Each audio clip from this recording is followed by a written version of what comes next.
Hi, my name is Allie Tanzer, and it has been my dream since my senior year of high school to be an occupational therapist. I love to work with all different types of people and experience different types of personalities and stories that come with each individual that you work with. My dream has also been to work with children, but I know as an occupational therapist, I will have to work with all age groups, including the elderly. The elderly population is on the rise, and the number will continue to grow as the baby boomer age increases. With this increase in elderly comes an increase in disease as well as medical issues. One of the most problematic conditions in the US that affects more than 5 million individuals is Alzheimer's. It is one of the most expensive conditions in the US and is the result of atrophy of the brain, which causes memory loss as well as confusion and disorientation. It was stated by the speaker that by 2050 it is estimated that Alzheimer's will affect more than 16 million people. Because of this increasing number, it is important that we learn the signs and symptoms as well as how to handle the changing attitudes of the individual. A person diagnosed with Alzheimer's can live a normal and healthy life up until the time they are either forced to enter or guided by a loved one to enter a long-term care facility. Long-term long-term care facilities consist of community-based residential living facilities, RCACs that are apartment-style living, and skilled nursing facilities or nursing homes. Each facility is different and can provide different attributes and components depending on the future resident. It is also extremely important that the setup of the facility is designed for the betterment of the patient, meaning that if the resident has Alzheimer's, the carpet and floor tiles should not be too flashy or bordered with different colors that will scare the patient. Hallways should not be too narrow, and the exits consist of unappealing tiles to keep residents away from them. If a person is just looking for a final place to live out the rest of their lives, it is important that the facility make the resident feel at home and allow them to bring in a few items from their previous residence so they do not get too homesick and can start a new life at the facility. As a future occupational therapist, it will be important to help new residents to adjust to their setting as well as them work with new appliances that are associated with the long-term care facility. Other key aspects that are extremely important as a person ages are knowing how, when, and why to take medication, as well as proper nutrition intake and what diets the elderly should and should not participate in.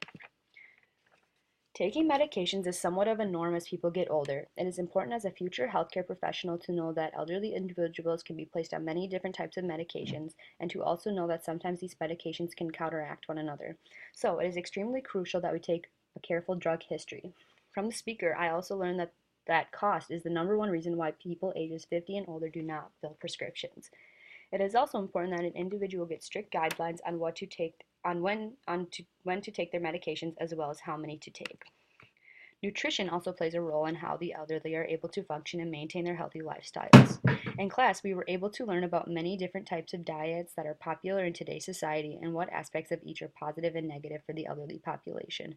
Overall, I feel that an aging individual should contact their doctor to find out what foods are best for them, as well as incorporate all food groups into their diets, but in moderation. As a future member of the healthcare field, it will also be important for me to slowly try and encourage healthy eating to individuals, but never force them to do or eat anything that they do not want. Another way to improve the elderly population's healthy lifestyle is through healthy lifestyle and healthy aging facilities. I was fortunate enough to present this topic in class, and what I learned will not only benefit me for this class, but it will also aid me in guiding my future patients to different workout facilities around the area so they can be equipped with the proper training programs as well as personal trainers if desired. Staying physically active is so important in maintaining body physique as well as health. It was also stated in class that death is the greatest hazard of being immobile, so having programs around the community is a great way for the elderly to remain active as well as maintain social relationships. There are other aspects of getting older that affect the elderly in ways that may be hard for people to talk about because at times it may be controversial. Death, dying, and grief are topics that may at times be difficult for people to talk about with their elderly loved ones, but they are extremely important and need to be discussed before the loved one is unable to communicate anymore or cannot physically state what their last requests are. As an occupational therapist, it will be important to respect the views of my patients no matter what, and to know that elderly people who are terminal should be able to make their own life and death situations, even if at times it goes against your own opinion medically or religiously. Another topic that comes about in the lives of elderly individuals are advance directives or living wills. After filling out a living will in class, I now know how important it is to inform your loved ones and family members of your last wishes so they do not have to guess what you would have wanted or have controversy within the family as they watch their loved ones pass on. I also learned how easy it is to fill out the directive and how little time it takes. It is important to not leave family members with so many hard choices as they are already suffering from the loss that is to come. There are occasions when families can disagree over many topics when a loved one becomes ill and can no longer take care of themselves. Family conflict at the end of life can range from many different things, such as what type of caregiving mom or dad should have, what types of medications are given, how to finance caregiving, family roles and responsibilities, as well as how to cope spiritually. It is important to handle these conflicts in a positive manner and to put as little stress on the sick family member as possible.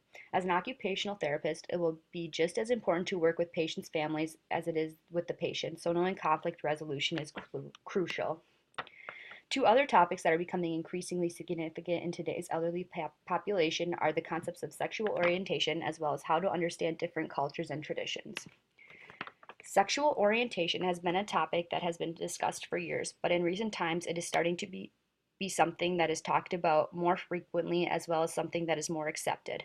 During class, we did an activity that opened our eyes to look at the possibility of an elderly couple living in a nursing facility that was of the same gender and the struggles that they may endure. Most of the class, and myself included, had no objection to these individuals and their lifestyles, but as a future healthcare provider, it is important to know that there will always be people who are against the idea of the same gender being together. With this, I need to know how to respect others' opinions as well as introducing people to a new era of acceptance and love. Understanding others' cultures, medical systems, and beliefs has also been an ongoing topic that in recent years has been controversial as well as enlightening to many healthcare officials. From the speaker in class, I learned how important it is to know the traditions of your patients and to make sure that patients of a different culture other than your own have a trained medical interpreter with them at all times so they are getting the correct medical translation. It is also important to know that many of your patients may be illiterate or not want to offend you in any way, so they will not make eye contact or ask questions that may be needed. As a future occupational therapist, I want to be able to learn from my patients and make them as comfortable as possible, even if that means learning new techniques from a culture that is not my own. Finally, and most important, I got to learn what life was like growing up for my grandmother, as well as how the aging process works from doing a face to face interview and writing a reflection paper. My grandma has always been one of the biggest influences in my life, and it was a great opportunity to get to know more about her as well as how she tries to age effectively. I feel that this class I will not be able I feel that after this class I will now be able to effectively work with all aging patients no matter what gender, race, ethnicity, sexual orientation, or culture they derive from. I have also learned that it is important to never judge a patient on their family or their family members because you never know where they came from or their background. The class the class Issues in Aging has been a guide that I will use for many years to come in my future profession in the healthcare field. Thank you. Watch out.